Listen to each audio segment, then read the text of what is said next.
Hey, Welcome to Leighton's Loft. what's up, everyone? Without Leighton so far, anyway. It's okay. You know, the talent needs time to get ready, Lou. That's right. You can't just rush these kind of things. But I'm sure he'll show up soon.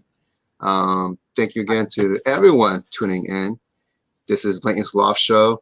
I am not Leighton Sheldon. I am J5. You guys know me as the host of our Vintage Breaks North show, or we call it From Central New Jersey, but we are now named VB North because Chris Gilmore's VB South. You're not north. Well, Northeast. Yeah, I'm north. You guys are. Yeah, I guess. Well, we're north above Georgia, I guess. Yeah, that's true. Yeah, You have the southern border of the north, I guess. Yeah. And then, of course, coming soon, VB West with your host, Sir Charles G.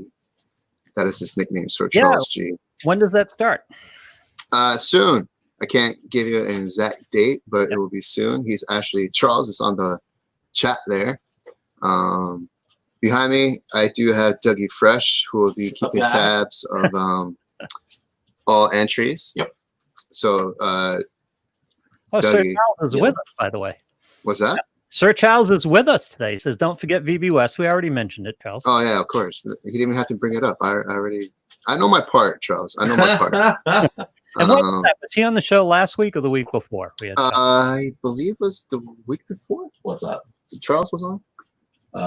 Yeah. Yeah, it was the week before. Yeah, you guys want to go back in the video section? 2 weeks ago, you can meet Charles in Vintage. Yes. Today we do have a special guest.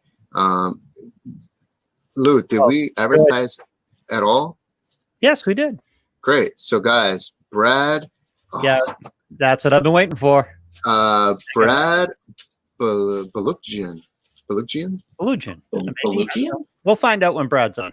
Yeah, he is the author of the Wax Pack. I don't know if you guys can see that. I have the book in front of me, and this is actually pretty cool because it actually feels like a Wax Pack wrapper. Yeah. And it's just very weird to feel it, but it's pretty cool at the same time.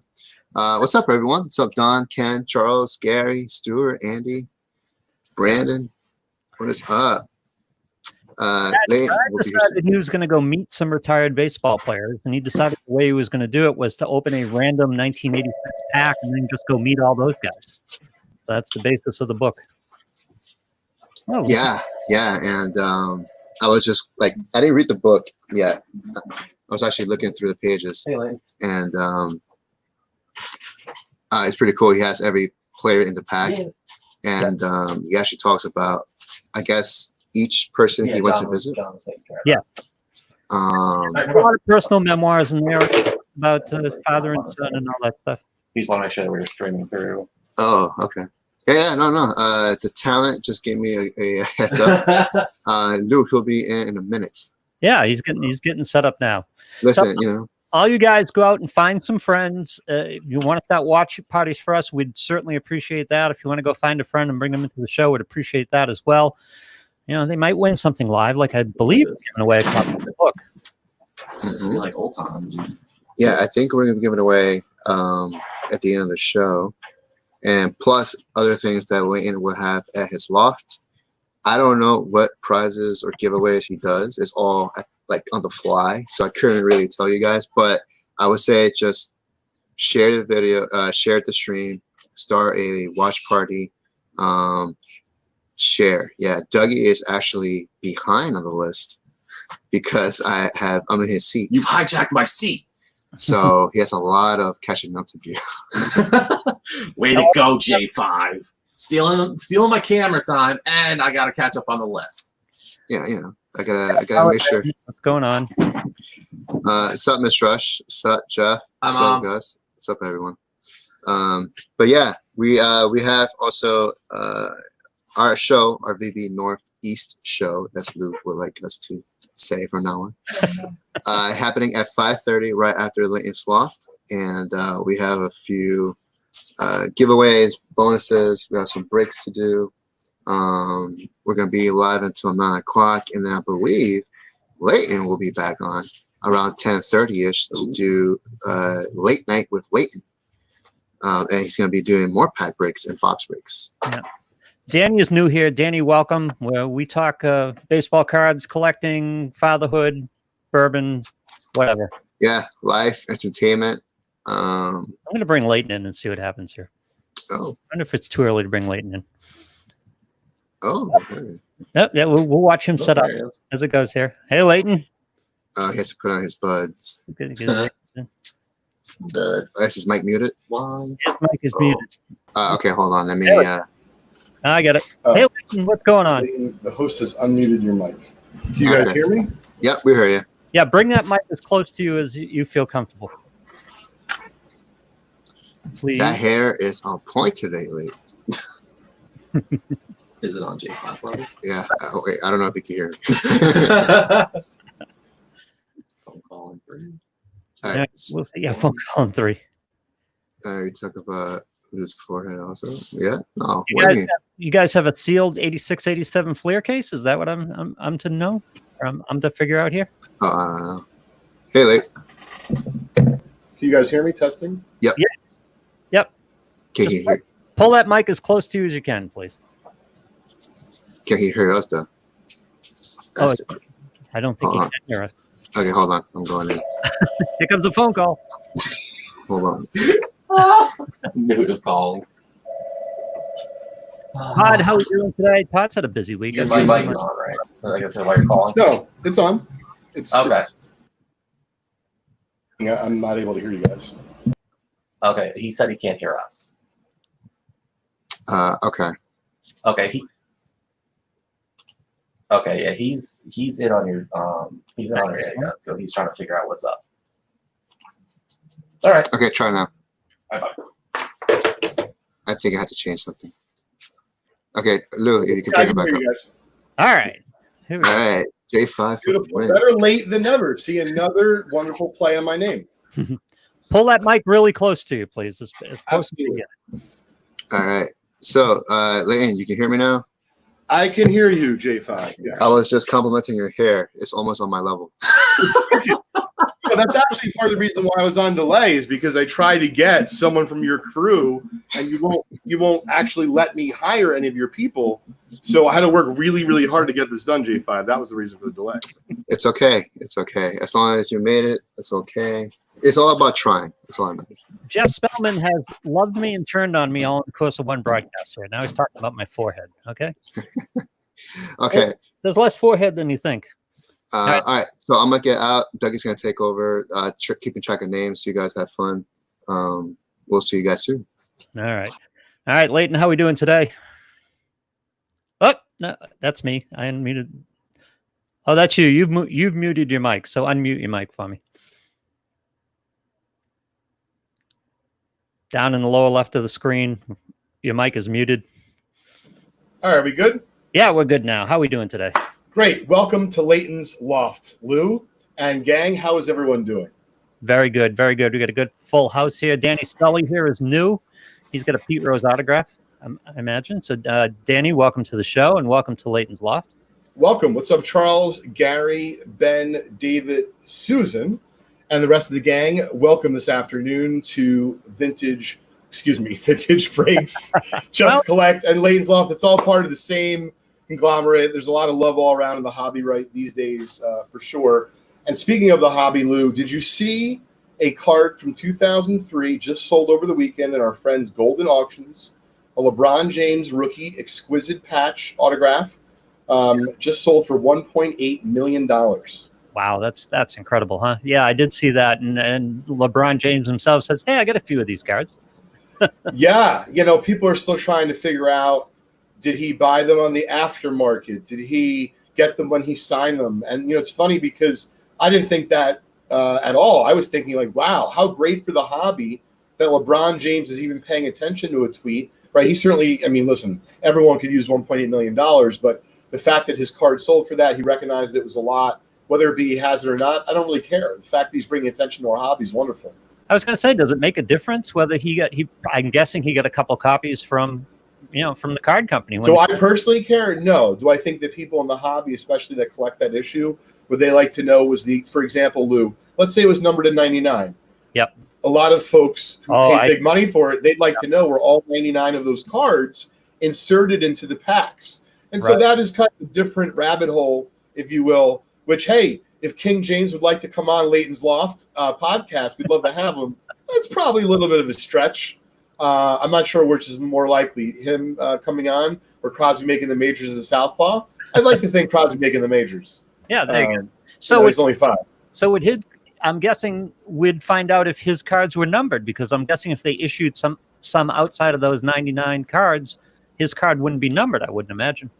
Well, you don't know. So theoretically, Lou, what if he was asked to sign 99 numbered cards and a couple of them were, just kept for mementos? I'm not saying it was anything nefarious, just more like, hey, this is my name and my image on the card. Would love to have one. Or to be fair, he just bought it from the beginning. Was it numbered? Is it not? A lot of folks would like to know. Personally, I don't really look at that minutia, both as a collector, as a dealer, or someone who does this full time. I think that the hobby selling a card for $1.8 million that was produced in 2003. And oh, by the way, the buyer's already been identified. He was on Twitter. I forgot exactly his name. I'm sure someone can help me out. He's a CEO of a tech company out there. He's bringing a lot of positive light, to the hobby. How does this help the modern card market? I mean, does it help? Because that's kind of I don't know, is secondary status too strong, the modern card hobby among collectors? No, not at all. I mean, I think it's very good for the modern card market, Lou, to answer your question bluntly. Hey, what's up, Ken? Thanks for joining us here on Leighton's Loft podcast. By the way, folks, if you want to tune in for Vintage Breaks, you can do that at 5:30 Eastern time today, right over on youtube.com/Vintage Breaks. Of course, check out our Facebook page for Vintage Breaks. We always have a lot of fun stuff going on. So kind of getting back to your question, Lou, about modern cards, there's definitely the theory right now, whether it be LeBron cards or in general for modern folks, that rising tides are lifting all boats. Right. So even the LeBron cards that 6 months or a year ago that were $100, or cards from Victory or Fleer Focus that were not as well known, now they're going for big money. Mm-hmm. Excellent. Frank, we appreciate that. We get an extra like to his wife's Facebook account. I like that. We appreciate the hobby love. Absolutely. Lou, I'd like to announce our 7 prizes that we're going to give away for today's Leighton's Loft podcast. And for those listening to the show now afterwards, we'd love to have you live. We go live every Wednesday. It's a little bit different, Lou, than most podcasts. I remember not too long ago discussing this. I asked you, I said, hey, can we do this? And you're like, Leighton, we can do whatever we like. The world's our oyster. That's right. And I'm glad. So, folks, once again, if you're enjoying, if you will, the camaraderie of hobbyists that love sports cards, that also enjoy life, tennis, and music and anything in between, and you enjoy free stuff, the only way to win free stuff is to join us on our live podcast every week at 4:30 Eastern time. The easiest way to follow us is right here on Facebook, like Leighton's Loft Facebook page. You'll be tuned in to our live stream every week, and it's kind of fun because we interact with our community. What's up, Mario? Today, speaking of our podcast, we have a wonderful guest, our first author. Maybe if we're lucky, Lou, we'll have your son on at some point in the future. We can arrange that. So Brad, and I'd like to ask him, we're going to say Brad B for the moment because I don't want to butcher his last name. Yeah. He's going to be on at the top of the hour in just about 15 minutes. He wrote a wonderful book called The Wax Pack, On the Open Road in Search of Baseball's Afterlife.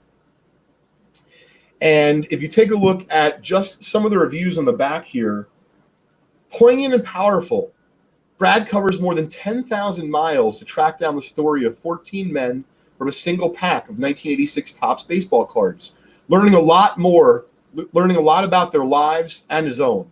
Hop in the back seat and join him for the journey, says Tyler Kepner, national baseball writer for the New York Times, author of The History of Baseball in 10 Pitches. He got some wonderful accolades here in the back of the book. I have not finished the book. I've started it, but I made a list of some of the folks I want to ask him about. So he opened a random pack from 1986 Topps baseball. Yeah. We're going to let him tell the full story.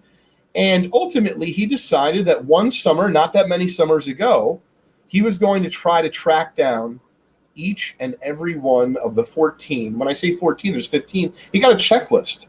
He was kind of perplexed. Like, hey, do I track down all 60 people on the checklist? Oh, God. By the way, he's an adjunct professor. He's not making the big bucks, according to the book. Hopefully, he is now being, an author.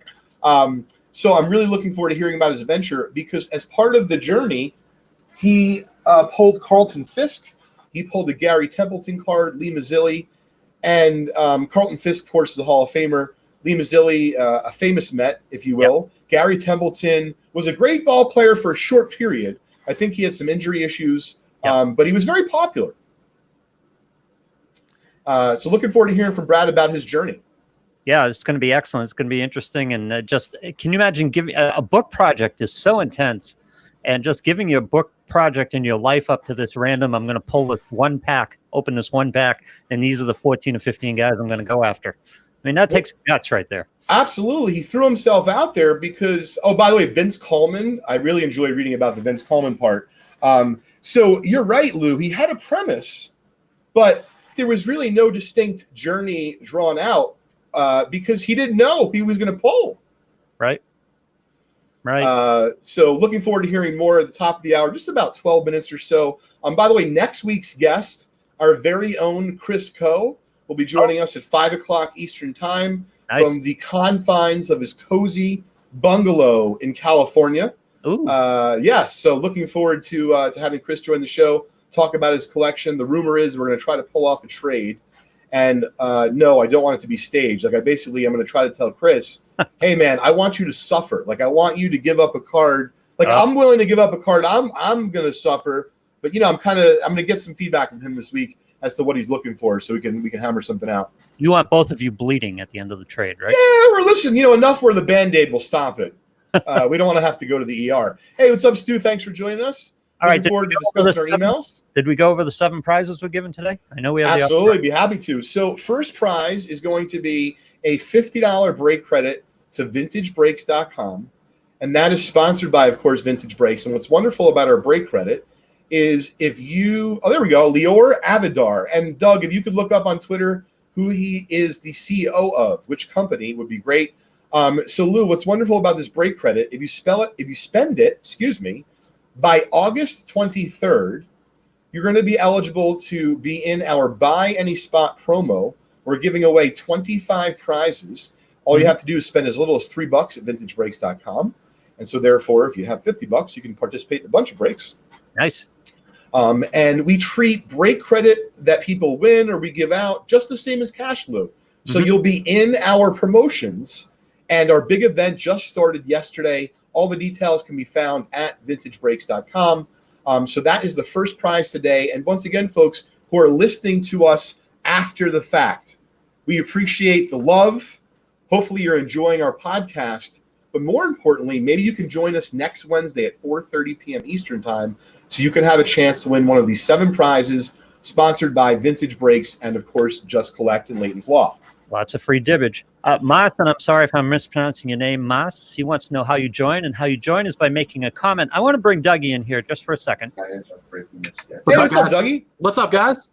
Now, we got in late because we had Leighton was a little late getting into the seat today. So that's my name. That's okay. Yes. That's okay. So J5 was there. So should we have people make comments again, or do you feel you're pretty caught up on the list? I mean, I've been catching up while you guys have been introducing the show and everything. So I'm pretty much caught up with all the comments, and so I'm pretty good here. It's not my first time at the rodeo. So. No, I understand. That's why you're there. That's why you're in a seat. Absolutely. Well, listen, I want to ask both of you fine baseball enthusiasts a question. Sure. The season's starting tomorrow, right? I say to you, pick one winner. Winner take all. Please put aside your emotion as Red Sox and Yankee fans. Who is going to win this abbreviated version of the World Series this year in Major League Baseball? So we have it on record. What do you think? Lou, if you want to go first, go ahead. I think it's Dodgers, Yankees in the World Series, and I think the Dodgers win. Okay. And what do you think? What do you think, Dougie? I say Yankees, Braves, and Yankees win it in 6. I like that, Dougie. So for me, I'm definitely choosing the Yankees, but I'm absolutely going with my heart. And I really think that as much as you think a team like the Dodgers, maybe the Braves are going to get in there, I got to be honest with you. I'm going to go out on a limb. I'd rather be a little dangerous. I'm going to go with like the Cardinals. The Cardinals are just such a great organization. Yep. I think I'm going to get a little bit, better money on my, a little bit better action for my money taking the Cardinals. So I'm going to go with the Cardinals-Yankees World Series. I'm going to go with the Yanks in 7. I'm just taking a wild guess. Hey, it's short season, so pitching becomes a thing. I love the Dodgers pitching, and Walker Buehler is going to be the star this year. I like Garrett Cole. Good call. So if you had to have an American League up-and-comer, young star, or rookie, either way, Lou, who's your pick for the American League this year? Oh, in the American League. That's because all my guys are in the National League. Gavin Lux is a guy. I know. That's why I'm trying to stump you. This kid Nate Pearson for the Blue Jays, he's going to start down in the minors, but they're working he's got to start the first 7 days in the minors. He's going to come up. I think he's going to be a really good pitcher for the Blue Jays and do really well. He could be a little sleeper pick for Rookie of the Year, I think. Excellent. I like it. Dougie, do you have a pick for all of baseball? Do you follow the young kids enough to, because you could say, Luis Robert for the White Sox, but like everyone thinks he's going to be great. Yeah. Who are you thinking, Dougie? So I know Gilmore likes to tell me about Robert Plawson. Hey, Tom. So he I think he could be a sleeper as well. So I'm going to go with him. Yeah, he's got some playing time, but yeah, he's got the talent. He could be an impact player here. So Monty has declared his man crush on Aaron Judge, and while we have a few minutes, before Brad joins us at the top of the hour. I think this is a wonderful segue, Monty. You don't even realize what you just did. I want to know who everyone's, whether it be current, former, if you don't want to discuss your current, right? Too embarrassing. Who is your man crush? Whether it be it's an athlete, it's an actor, it's a musician. We're going to open it up? Well, I like to have open fields, right? I want to be able to have a lot of choices. Think about it for a minute, folks, while we go through the rest of the prizes, because seeing as how, I was late to my own show, I'm being even later in announcing the prizes. And so it's very much appreciated to each and every one of you who joined us today here from the Loft. What's up, Todd? Hey, Ryan. What's up, Thomas? Lane. Hope all is well with you and your family. There we go. So we got a couple. Griffey Jr. I definitely thought was a popular choice. So anyway, let's get through these prizes real quick. It's going to be Jeremy picked the Mets. The Mets are going to the World Series here. Anything's possible because they haven't played yet. Do I think it's likely? No. Wow. So second place is going to be a $50 credit to the Just Collect eBay store. You can find us on eBay at just_collect. We have thousands of vintage cards for sale, both graded and ungraded. Third place is going to be a free chance to get into our bonus promo where we're giving away a 1948 Leaf Ted Williams PSA 3.5. Now, Lou, the reason why that's substantial, the only other way to get into that bonus promo, courtesy of Vintage Breaks, is if you spend $500 on spots at vintagebreaks.com. So we're going to give someone on our show today here at Leighton's Loft Podcast a free chance at that drawing, which will take place not this Friday, but next Friday, July 31st, at the end of our show. We'll be giving away 48 Leaf Ted Williams, so you have a free chance at that. And then 4th through 7th are going to get a free pack of 1993 Bowman baseball. You're looking for a Derek Jeter rookie, and a PSA 10 sells for about $500. So those are our 7 prizes today. We finally did get through those. Do appreciate everyone's patience. Hey, what's up, Lucas? What's going on? I want to see some of the feedback here about man crushes. I'm going to let Dougie go for a second. Doug, we'll talk to you in a bit. All right, guys. And mine's Andy Pettit. Andy Pettit. I knew that, Dougie. Oh, interesting. Okay. Because you got a busy office going in there. So yeah, we do, most certainly. So we got Andy Pettit. Let's see here. Kristen Yelich, Dan Marino, Jason Hayward is an interesting one. Chris Farley. So there we go. So I would say, go ahead, Lou. You made it difficult because athletes one thing, but when you start expanding it up to musicians and actors and things like that, then the question gets a little tougher, right? Well, that's what's so cool about our show, Lou. You taught me this. We all love sports, and to a certain extent, love certain teams and players and love cards. That's what's bringing us together. Yep. But for me, as an analytics guy who runs a few businesses and learning about search engine optimization and all that fun shit, right? I like to know, even though we're a sports show, how many of the 30 people that replied today are going to say a musician? How many are going to say an actor? Yeah. Like that's what, or for that matter, an entrepreneur, meaning a Bill Gates of the world. I'm kind of curious. It's interesting to me. It is interesting. Yeah. I mean, God, it makes the question so tough for me. So there's so much I'd like to do. Well, I heard a great Tom Petty song earlier today. So even though, it's not necessarily who I would go with clearly defined as Tom Petty. You know what I thought about, Lou? Right. What? You kind of taught me this about the show. You take a step back, kind of smell the roses. I was driving into the office super early because I'm quarantining right now. It's, spending some time with the family next week without masks on and such. And so, I could have thought about this morning. I was really tired. I stayed up late to work and then had to get up early, got a busy day ahead of me today as things have been nonstop since 5:30 this morning. And, you hear a good song on the radio, and I realized I can control what I'm going to hear. So I take out Pandora. I hook up my cell phone on my journey to work, which obviously I used to do much more often to the office, and just really appreciated. I heard a few Tom Petty songs, heard Where the Streets Have No Name, live version of it on Pandora. Oh, nice. And just, there's something that music does that is similar to sports, right? Yeah. It takes you a little bit out of your element. And so I myself am I was telling my wife, like, I wasn't exactly one of these guys who was watching every ball game, even though I'm a huge sports fan, because I just don't have the time. Lou, like, I'm looking at the schedule like I'm an 11-year-old kid. Like, I don't even care if I can watch them, just if they're going to be on in the background. So I'm curious, how many of you out there feel that about missing sports or about missing concerts and shows, whether it be it's Broadway or a concert, meaning music? To me, it was just feeling those goosebumps again today, like really wanting and having that desire to be part of something live, even if I can't be there. Really excited about baseball, Lou. What's your thoughts? I sat down the other night and I watched a first pitch to last pitch exhibition game between the Red Sox and Blue Jays. Sure. And just sat down and watched the thing. And I watched 6 or 8 straight innings of the Mets and Yankees when it was on ESPN the other night. Just excited to have baseball back. And yeah, no crowds and everything. And it's a little weird. And there's a lot of stuff going on. But you know what? Just seeing the game and seeing baseball. And during the course of this week, there were a lot of, for some reason, on MLB.com and stuff like that, there was a lot of videos of the Tigers playing inter-squad games. And there were guys running into the wall and diving for balls and things like that. And I'm thinking, this is an inter-squad game, between this guy who's not going to make the team. And it's just like, that just gets it fun because these guys are playing hard already. And this game the other night was played hard. And, it's just, I'm looking forward to it. You tend to soften how much you miss it until it comes back again. You go, oh God, yeah, I needed this. So yeah, really excited, Lou. I couldn't have said it better myself. A little shout out to Brian H., who I know has gone through a lot personally.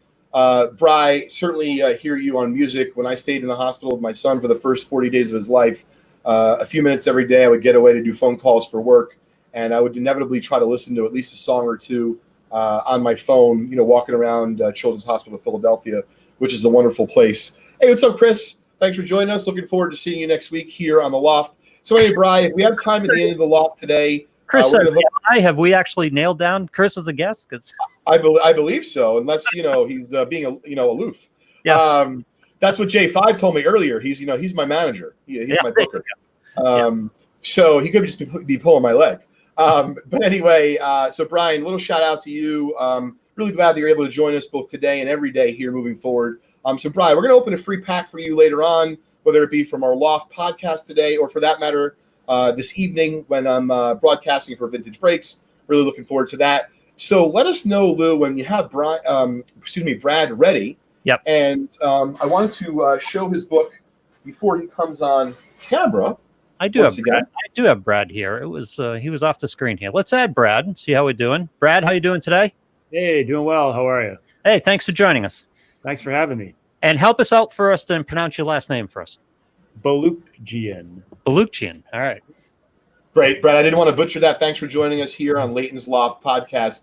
I admittedly got several copies of your book in here at the Loft, i.e. my home, everything going on with COVID, Brad. And the way that I've started your book is a little bit unusual because I wanted to know who the 14 or 15 guys were who were part of your journey. I wanted to learn a little bit about what you had written, firsthand. And I do have some questions and such, but I wanted to once again welcome you to our podcast today and have you take a moment to introduce yourself. And thank you for joining us. All right. Well, thanks again for having me. So my name's Brad Balukjian. I live in Oakland, California. I'm actually a biology professor at Merritt College and a freelance writer, and I usually write about science. But about 6 years ago, I had this crazy idea to write a book based on a single pack of cards from 1986. And so, and it wasn't enough for me to just, call people up. I turned it into this 11,341 mile road trip over 7 weeks that summer of 2015 to find everybody. And so, yeah, what you're holding there is the chronicle of the road adventure. Great. Well, Brad, I think it's fascinating the way that Lou put it, who's my trusty co-host for the last several years here, both from the Loft and with Vintage Breaks, and couldn't do it without him. And he has his own gig on Sirius and does a lot of fascinating stuff. So definitely a person that's worth staying in touch with, Brad. So Lou was talking about how it's hard enough to write a book, especially your first book. Yes. Yeah. But the way you put yourself out there, and you didn't know who was going to be part of your journey because you opened a pack of cards to determine who you're going to see. And what I found really interesting, Brad, as I learned about you early in your book, is it seems that you wear your heart in your sleeve, similar to the way I conduct myself on my YouTube shows here, which, as of a few years ago, didn't exist for me. And I love how you're talking about your OCD and you're owning it. And so to me, I just think it's even braver and more interesting that having that, recognizing that you said, all right, I'm going to do this project, but you actually didn't know who it was going to be. So like, what was that feeling like in your mind, in your body, that you were going to go through with this journey? Or were you not convinced you were going to do it until after you opened the pack? Tell us a little bit about that. Well, it was always a moonshot, but I always believed in the moonshot. In 2014, I had a vision for the book and what I wanted it to be like, but I'm not a sports writer. I don't have any special connections in that industry. So I didn't know if I would be successful. I got a pack off of eBay. That's where it wasn't like I had this pack all these years, but I loved as you kind of alluded to, I loved the idea of being constrained by the randomness of whoever's in that pack.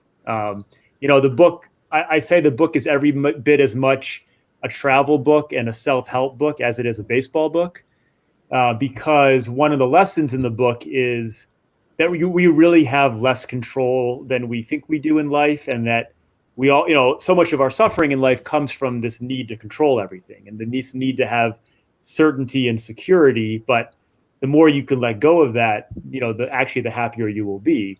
And so I kind of like the idea that even from the beginning, the whole concept of the book is relinquishing control. It's saying, okay, whoever's in this pack, that's who I'm going to write about. And I don't get to pick, which 15 guys I want to track down. And that spirit, I think, carries it all the way through. And to your point, yeah, now I can say I'm literally an open book in my life, but that's kind of how I live my life, is like, I'm going to put this out there. And if you choose to judge me, that's your thing, but I'm not going to really hide who I am. And so it's an interesting book because it's telling the stories of these 14 ball players, but it's also telling my story and how we can draw these parallels between, dealing with an anxiety disorder like OCD and how that relates to what all these baseball players have to do when they manage their own anxiety, because baseball is full of anxiety every day. Yeah, I wanted to get into that. You just gave us the rear view mirror of the book, and the rear view mirror look at where I'm guessing of where you were when you started the book. Tell us before, when the concept of the book first came up, because this is a personal journey as well as a journey meeting all these ball players. Tell us a little bit on what was going on with you. What was your relationship with baseball? What were the forces that brought you to this point in time where you said, I'm going to open this pack and write this damn book?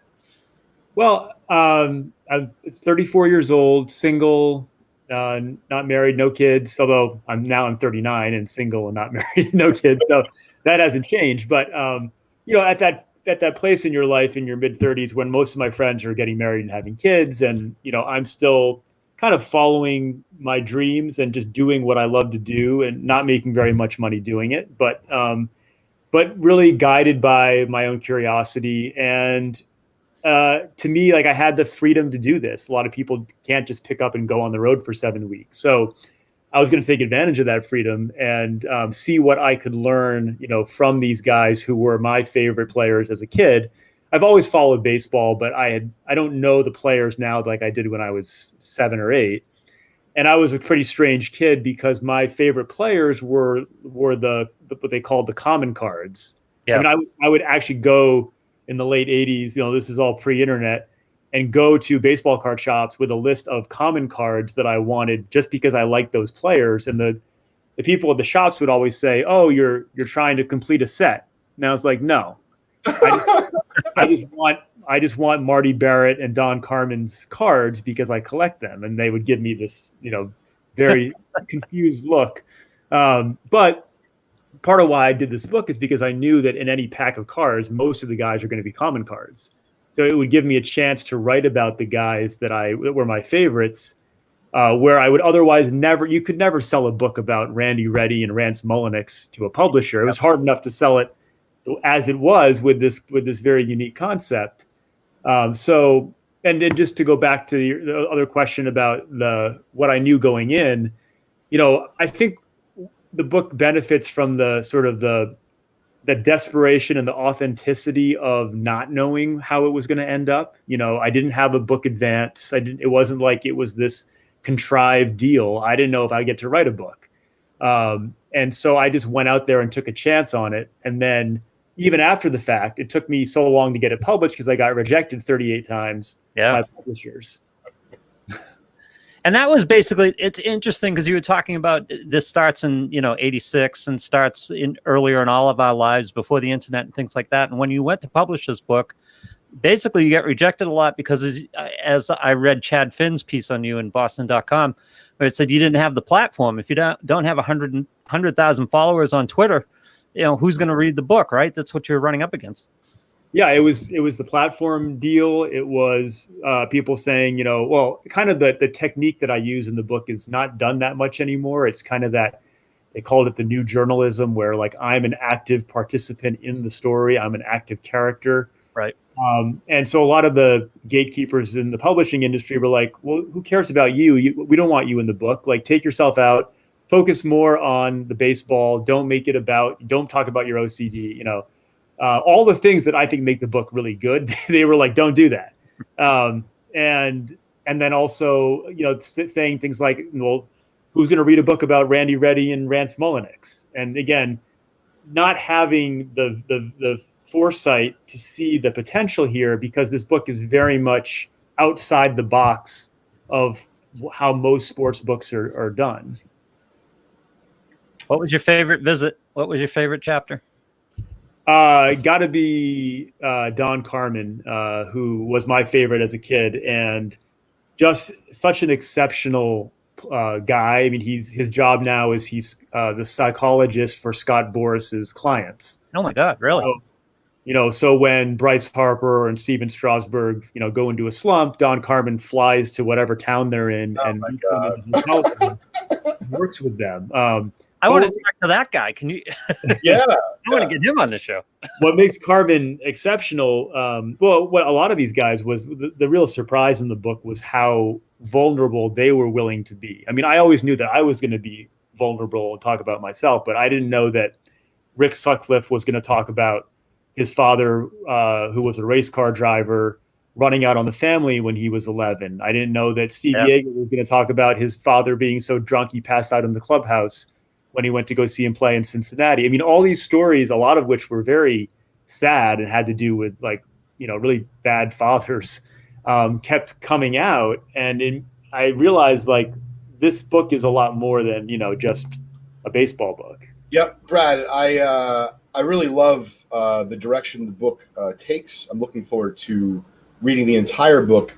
I really like the authenticity of it in basically the way that you were just describing the athletes. because before a few years ago, Brad, I had never been on YouTube before. I had never really been in a school play. I had not been a DJ. I wasn't the kid that went on stage when they asked for a volunteer. And I did have a passion, though, to open up old packs of baseball cards, wouldn't you know? And so, you fast forward, and I've been fortunate enough through the company, through Vintage Breaks, which is one of the companies I own, Brad, where we open up these old packs of cards live on camera. And maybe offline, we'll chat for a few minutes. So I had some ideas I wanted to run by you. Okay. So it's really interesting because before I opened a pack with Emmett Smith, before I opened a pack with Pete Rose, before I opened a pack with Ricky the Dragon Steamboat, or Gary Vaynerchuk, an entrepreneur worth hundreds of millions of dollars, I really didn't know what to expect, the way you're talking about opening up the pack of cards. Meaning I was like, they're going to be a little bit rough around the edges. That's okay. They've earned the right to do that. And kind of all that stuff, right? And maybe some would act a little bit more arrogant, maybe some less. And I got to tell you, Brad, it was unfucking believable, pardon my French, where literally you forge a connection with someone, and the more real you are, like the way you're wearing your OCD on your sleeve. Brad, I was getting a little bit emotional before. I was trying to get my shit together. So my son was born and diagnosed very late in my wife's pregnancy with a very rare medical condition. I felt really unlucky in the hospital, Brad. I felt really unlucky before he was born. And even after he was born for a little bit, I felt really unlucky. I've worked really hard to be conscious of what I have and what my family continues to have just on a daily basis. Not next year, not the year after, not what's going to happen when Crosby gets married. That's my son's name. But just appreciate it every day. And when you really get to the heart of that, you really connect to people. Mm-hmm. So what happened for me is I just share my story of living the way that you are. I haven't written a book, but I am on YouTube a lot, and I talk about a lot of stuff that means a lot to me personally, because it's just easy. I don't have to pretend to be something that I'm not. That's what you did in your book, Brad, really well. I really commend you for lasting 38 times of them saying, get lost, play in traffic. And for you to say, you know what? I don't even care. It's not about the money. I just want to do it the way I want to do it. Certainly wasn't about the money with a $2,000 advance after. Yeah, I'm sure that didn't even cover, God knows, like your first couple trips. And forget about what if like Vince Coleman or Rick Sutcliffe said, let's go out for steak. You're fucked. Like there goes your budget, right? Yeah, it's a good thing I didn't find Vince. Yeah. Yeah, I saw that. But I don't want to, I want to leave some things for the imagination, Brad. We're trying to sell your book, right? Let's give you a little tip here. Good point. So before we finish up, because we have time here, Brad, I want to give your book a plug. Please not only check it out, but buy yourself a copy. And Brad, I'm so intrigued by what you've done that every week on the Loft, it's a tradition we started with our Vintage Breaks PSA show, which has now kind of become Leighton's Loft podcast, which is wonderful, and having a lot of fun with it. We ad-lib a lot of stuff. And so, Brad, to me, you're in the same group as me and other entrepreneurs that even though you're not working for yourself, you're going to try to sell books. I have a really good buddy. His name is Matt Litt. He wrote a book called Christmas 1945. He tries to remarket it every year. And it's kind of a pain, but you know what? Lo and behold, every year he's getting a little more traction. The sunk cost is already done, Brad. The heartache is already been experienced. The hard work is done, and you can now market it. So what we're going to do is we're not only going to give out a free book today on the show to one of our lucky listeners. I'm going to either have you or Lou pick a trivia question, but we're going to give out 7 prizes like we do on every one of our podcasts. So please share it with your friends, Brad. But on top of the 7 prizes, we're going to add 7 more prizes today. So we're going to make it 14. These 7 additional prizes, I'm going to purchase on behalf of 7 people, 7 of your book from Amazon, and we're going to ship it out free of charge, courtesy of Vintage Breaks, courtesy of Just Collect, and of course, Brad, courtesy of you, because without you, this book would not have happened. I appreciate that. That's very generous of you. Thank you. Listen, it's our pleasure. Really appreciate the journey that you've gone on, that you've taken. And so kind of getting back to something I was talking about with the athletes and the connection that I was able to fortunately forge with a few of them. What I found, Brad, and Lou, I'm curious you the same, if you've met some athletes over the years, the more real that you are with them, the more that you can put aside your fandom. It's okay to be a fan. It's okay to love the game that they played. But just being real, just laying it on the line, or wiping a bead of sweat from your face because you're profusely nervous, or telling them when they ask, hey, are you hungry or thirsty? And saying, oh my goodness, I'm starving, man. I haven't eaten for 7 hours because I drove here straight because I can't afford a hotel room because I got $2,000 that ran out on my advance already.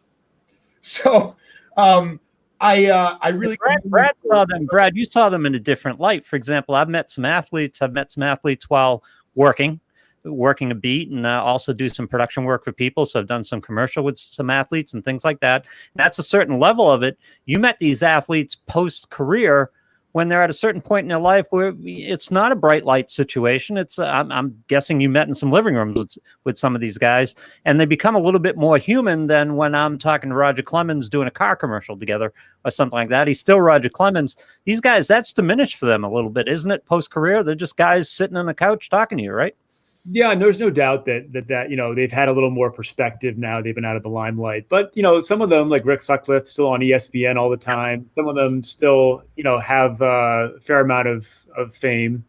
But I think to your point, yeah, one of the takeaways of my book was I actually felt closer to these guys afterwards because they were. I took them off the pedestal. Yep, which is counterintuitive to, you know, a lot of fans that we kind of worship these guys and sort of fetishize their fame. But to me, they became more likable or even heroic for the vulnerability they were willing to show, not anything to do with what they did on a baseball field. And I think it actually made me, again, feel like, and I think everyone who reads it, you'll see how much you have in common with them. That, you know, the things that they deal with the issues that they deal with in their lives are the same things that we all deal with. You talked about Rick Sutcliffe with his father and the issues a couple players with their fathers. Father-son is kind of a running theme of this book, isn't it? Yeah, and I didn't know that going in. I mean, so my own father, who I have a good relationship with, but still, I mean, there's still issues there. You know, he actually joined me for the Lee Mazzilli part of the trip, and that was a really nice chapter because I got to explore some unresolved things with my own father while Lee Mazzilli was telling me his relationship with both his dad and his son and how special that was. So, you know, operating on multiple levels with that theme. And there was also a couple of things mentioned. There's a lot of themes running through this, and one of which came up in a couple of pieces that I read about it was talking about American culture. I know you're a Rhode Island boy. In the beginning, you're living in Oakland, so you've crossed the country. You've dipped your toes in several of the ponds here in America. What was your takeaway about American culture from this trip? Well, I mean, it's amazing what a uniter baseball is as a theme. I mean, I went from, you know, Compton, California, where Al Cowens grew up, and his cousin took me around because Al's passed away. His cousin took me around the streets of Watts, where Al Cowens grew up with the race riots, and, you know, that all the way to the town of Camargo, Oklahoma, in western Oklahoma, where Don Carmen grew up with 100 people in the middle of the plains. I mean, you couldn't have more polar opposite experiences, and yet, you know, these guys were brought together in this unique culture of baseball. So, you know, it was really neat to see the expanse of the country and how baseball kind of, you know, can span all of those divides. And our buddy Logan asked a question that I find interesting now that he's asked it. Did you negotiate with Topps, or did you have talk with Topps about recreating the wax pack cover for the book? How was Topps in dealing with all this? Yeah, once I could get to the right people at Topps, they were great. They basically said, give us 6 copies of the book, and you can run the pictures of the cards, and you can use the likeness of the pack. So they were very nice about that. Very nice. That was wonderful of Topps to to do that. Yeah. So Brad, while we still have a few minutes here, from at least my glancing through the book, it seems like one of the bigger names is Carlton Fisk. Mm-hmm. Now, I didn't read the chapter on him yet. Did you actually get to sit down with him in person, or how did that go? Well, there's 2 chapters. There's Chasing Carlton and Catching Carlton.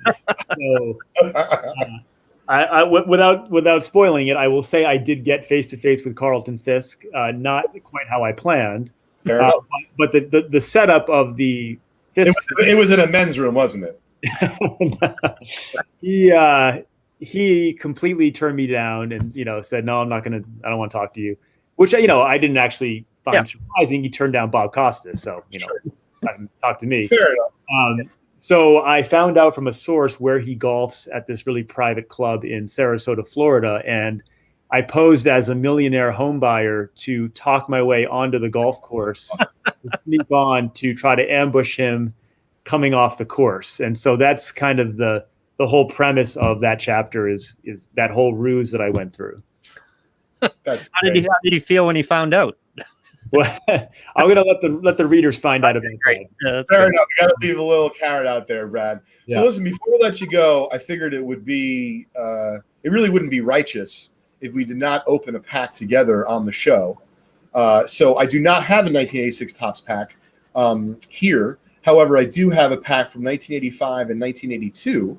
And I started collecting cards. I think my first packs I opened was from 1985. So we have a chance of either getting a Cal Ripken or Roger Clemens and Kirby Puckett. So which direction you want to move, 82 or 85? Let's go 82. Okay. So what's interesting about the 82 pack is that it seems that when we've pulled Cal Ripkens, we also on many occasions pull a Lee Smith rookie. And, it's the two biggest Hall of Famers in the set. So you kind of hit pay dirt if we get a little lucky here. Okay. So this one's on the house, Brad. We're hoping we pull a Ripken. I don't know if you've tuned that much into the grading of baseball cards, but a PSA 10 Cal Ripken Jr. rookie sells for about $1,000 plus. Wow. Okay. You have a legitimate chance here to get a nice card.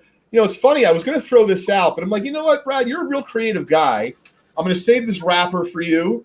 And I'm going to save this gum because it's like sometimes people put on eBay like a piece of grilled cheese that looks like Jesus Christ for a lot of money. Like, who knows? Maybe you're going to figure out this looks like Arkansas, and the governor of Arkansas wants it for the museum. Just cut me in. All right, deal. Great. Brad, has there been any thought of just opening another pack at some point and doing it again? Is it going to be well? I get asked that a lot, but I just don't think it could measure up to the original. So probably not the same exact idea. So what are you, 2 years old when this pack came out, Brad? If I've done my math correctly, I was born in 80, so I was 6. Okay. Yep. Rick Wise. Oh, Spaceman. Spaceman. Yeah. Oh, there you go. There you go. There's a great Philly. Yeah, so I'm going to sleeve it up for you. Charlie Moore. Catcher. There we go. Yankee coach. Very popular player. Yep. MLB Network's doing a documentary on him now, I saw. I got to tell you, if you're not going to do a book, this is definitely going to lead to at least a nice blog post. Right. You're a good writer, Brad, so I'm expecting great things from this pack. Oh, man. There you go. I can't say anything about, oh, my God. You can't even say that name. That's unbelievable. Here's a comment for you right there if you want to comment. That is the comment of all comments. Yeah. All right, we're not going to comment. Next. Oh, Lenny Rand. That's a pretty good pack. Yep, I like the uniform there, the old school Seattle uniform. No, the Trident. Oh, so I forgot. Brad, were you one of these guys that you had to have the stickers too? Did you collect stickers by Topps or just cards? Never really did the sticker thing. Oh, I unfortunately did, and it was like a waste of money. You're waiting for you can't trade with your friends. No one's saving the unwanted. You throw them out. You either put them in your book or you throw them out. It was very, very hard to complete the set. So Jim Beattie, this guy was one of my common guys as a kid that I collected. Oh, nice. I got your great back here then, Brad. I remember reading about him in the Bronx Zoo, that book by Sparky Lyle. Yeah. Mike Lacoste. Another common. Went to Giants, I think. Well, we did well in the common department for you. Yeah, you got. Okay, so this would cause a lot of existential angst if I had this in my pack. Is it's That's like right? Would you have? Now let me ask you a question. Would you either have to talk to both of them, or could you do it separate, or without give you too much OCD because they're not together when you talk to them? Well, I had this problem on steroids when I had a checklist card in my pack, right? I saw that. Yeah, 120 players. Yeah. Brad, you would have been like a home equity mortgage, a home equity line you have to take out your house. I know, right? Couple cards left here. Chuck Baker. Ooh, that's an obscure one. That's Oh, as yeah. common as it gets right there, right? I can't tell you a thing about him. And if you had to draw a guy named Chuck Baker in 1982, he would look just like that with that. Yeah, exactly. Oh, he would actually have that wristband. He just came from tennis at the tennis club. But Leighton, what's the grade on that card, do you think? On a Chuck Baker, Yeah. it actually looks really nice, well centered. Yeah. So, Brad, we'll talk about offline, the pop report, and a bunch of other stuff because it's actually approaching our time here when the pumpkin, pops up. But Willie Montanez, nice. Yeah. love that Pirates cap. Yeah, I know. Good stuff. So he did get a Hall of Famer. I'm gonna put that in a holder for you.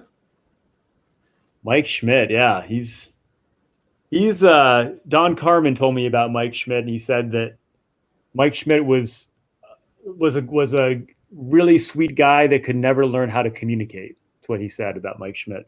Interesting. And that's another thing, Brad, that I love that you brought up, how connecting with these folks and just being real and finding out some intimate stuff. You know, if they were still playing, if there was a lot of money on the line, I don't know that he's saying that about Schmitty. Mm-hmm. Like, everyone's past that is the point. Mm-hmm. There was so much wholesomeness to your journey. I'm looking forward to completing the book myself. And when you sign off here, Brad, in just a second, we're not only going to give out the 7 regular prizes, but because you were kind enough to join us today, we're going to purchase 7 additional books from Amazon on your behalf. And we're going to give them out to our community. And I think everyone's going to have a real trip reading them, Brad. So hopefully we'll have you join us in the future. And I had an idea or two that I wanted to run by offline for a project. So I'll hit you up email. Yeah, Okay. see if you can get a couple, Leighton, see if you can get a couple autographed copies out of him that we can give away. Absolutely. We'd love to do that. Now, Brad, before we have you sign off, why don't you tell us the best place for our community to buy your book? Yeah, sure. Waxpackbook.com. I think it's on my name there. It will direct you to wherever you can get it. I always try to encourage, people support the local bookstores where they can, during the pandemic. But you can pretty much get it wherever books are sold. And yeah, I'd be happy to sign whatever copies, that's no problem. Okay, quickly before we let you go, though, because Leighton just burned a question for me. What was your best meal on the trip? Ooh, that's pretty slim picky. I did a lot. Really, no good meal? A lot of McDonald's hash. Like, I was figuring out the dollar menu pretty well. McDonald's. Yeah, I'm racking my brain. I mean, I don't think you tell me, Leighton, after you finish the book, that I don't know if I even mentioned food once other than like the 123 cups of coffee that I guzzled. So, yeah, so you mentioned coffee. So you know what? Only because it's our show, right? And I do own the company, we can go over. Yeah. So this is really interesting. So first off, I use baseball cards as bookmarks. Oh, me too. Yeah. And I'm using Dave Robinson right now. It's my reminder to give it to my stepdad, or my wife's stepdad, who has kindly helped to repair and replace our fence in our backyard for both of our boys, both human and dog, Crosby and Argon. And we got him. What's really cool is I bought a Dave Robinson Green Bay Packers, he's in the Hall of Fame, signed helmet from Eddie E. Enriquez, who's from our Vintage Breaks community. I found this card from Just Collect. I'm using it to bookmark your book, Brad. And the reason why, now, one of these, I'm not being, listen, I'm being sincere in the sense of you're interested, great, but I'm being somewhat, jonesing you here. This is very interesting how you talk about, I'm going to read from your book. I feel like I'm going up and reading at church or temple. I want to read a sentence or two from your book because, Brad, you really struck me, like how you even talked about opening a pack. Okay, I thought you were going to go ahead. Yeah, I thought you were going to talk about great breaker. So this is Brad talking about removing the gum from the pack and the pack itself. I removed the calcified stick of gum with the caution of a bomb expert, placed it in my mouth, and clenched down on its powdered surface, splintering it into 1,000 crumbs, which instantly dissolve on my tongue. It's delightfully gross. I draw out the unveiling process as long as possible, slowly revealing each player while cherishing the mustiness of neglect. Yeah. It is a tantalizing mix of greatness and mediocrity. 14 wax packers in all. I love that you name them. Card 15 is a checklist, a card that literally is a list of other cards Brad, I felt you literally as I read that, opening it, and then because I kind of had a sense for your OCD already, I'm like, shit, he got himself into a real pickle. He's got $2,000. He's got 68 people on a checklist. He doesn't know what the hell to do with himself. Well, so two things. One, I didn't get the $2,000 until 4 years later. So it's already, Oh my God, that's disgusting. And second of all, have you gotten to the part about the Iron Sheik yet? No, oh, there's wrestling. I don't know, really. So when you mentioned Ricky the Dragon Steamboat, I'm like, okay, this guy knows some wrestling. But Of course. yeah, and there's a footnote in there about the Iron Sheik and how my first book project was a book about the Iron Sheik many years ago. That never happened, but that's a whole nother story. Well, listen, Brad, if we got anything to do with it, we're going to work on a book together. I really had a pleasure, not only starting it, but having you on here. Hope you enjoyed your time with us and our community today. Yeah, a lot of fun, guys. I appreciate it. Yeah, to give you an idea, Brad, what we do, one of the things we do regularly here on the show is called Guess That Gum. And for all the packs that Leighton breaks, we have all the gum collected, and people have to guess what year and what pack it came from. And we've had we almost killed Rico Petrocelli one day, feeding him gun. He's not exaggerating. One of the most fun things I did is in the opening and the closing of the book is set in the Topps factory. And I actually found the Topps employees that literally made that gum. Oh, So God. if you ever want to get a true expert, the people that actually mixed the gum in those giant cauldrons on your show, I'm sure I could set that up. Yeah. We're going to need you to consider breaking, right? Because I know you said you wear your heart in your sleeve. So we already know you're a bad negotiator. You're not making any real money, but you're a fantastic writer. You got a wonderful personality connecting to our community. And we'd love to have you back on potentially to break with us and do some other fun stuff. All right. Anytime. I love it. Thanks for joining us, Brad, from The Wax Pack. Make sure you pick it up on Amazon or thewaxpack.com. Thanks, Brad. Nice to meet you. You too. All right. Well, that was fun. Lou, that was a trip. Yeah. It was someone, I forget who said it earlier. I'm sorry, whoever said it. Brad's one of us, right? Oh, I mean, are you kidding me? No joke. I read 9 pages in and I go, Julie, he could be a fucking breaker. Yep.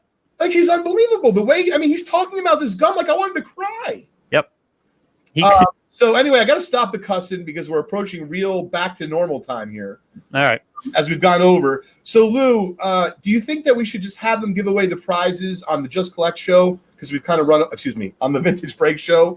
Because we've run over. What's best for us? For me, if you're asking my interest, I'd rather give them away here. Let's do that. If we're running into your programming and you want to get I'm fine. Once again, I'm all good. I didn't know what your scoop was, but if you have the time, what I'd like to do is to get Dougie or J5 back on to give away the prizes today because we have some nice ones. And once again, really that was all just ad lib. I saw how genuine Brad was. I wanted to support, his being an author. And I thought more books and giving them to our community was a nice way to do that. All right, Dougie, how many people in our giveaway today? Let's see. We have. Looking at the feedback, Lou, looks like a lot of folks enjoyed the interview today. So thanks for tuning in here to Leighton's Loft. You did a great job, and he's a good guest. He fits right in here. Yeah, he does. I like this. We almost have 70 people for this, so. Excellent. All right, so we're gonna do this the same way. Leighton, I just need you to roll the dice. You got it.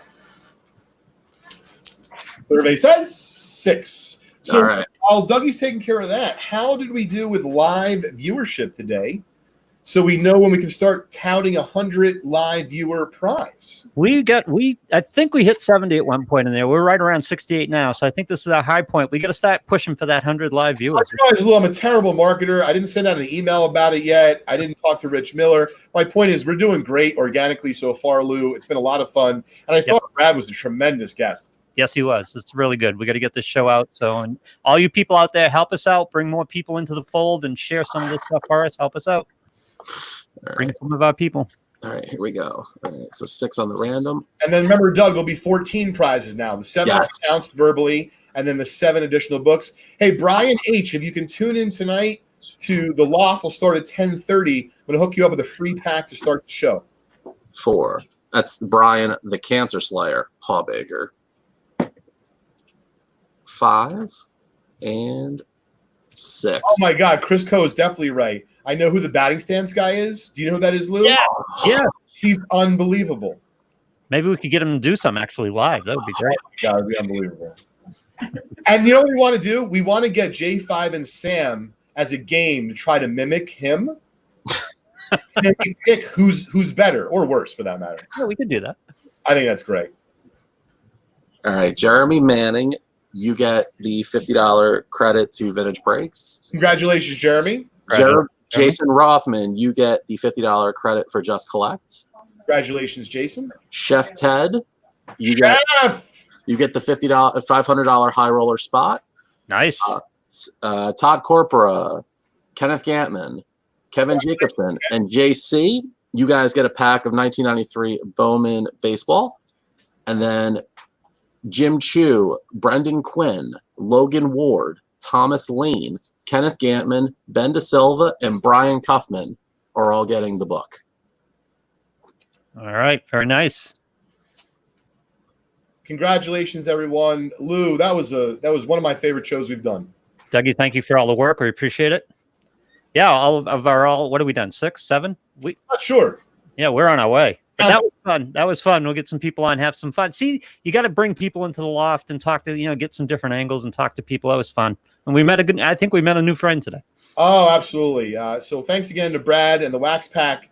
Lou, as always, appreciate you being an unbelievable co-host. And of course, our Vintage Breaks, Just Collect, and Leighton's Loft now podcast community. Of course, folks, if you're now listening to this show after the fact and you've enjoyed it, you've had a few laughs, maybe a few tears. You're like, oh my God, I could have won this. You're right, you could have. But the good news is you can tune in next Wednesday. That's right. 1:30 p.m. Eastern time. The same laughs, some different tears. Join us next week. We'll be back. Have a great week, everybody. And I'll be live tonight from the Loft broadcasting for Vintage Breaks. You could always find right here following us on youtube.com/Vintage Breaks. As always, everybody, thank you and have a great week. See you next week.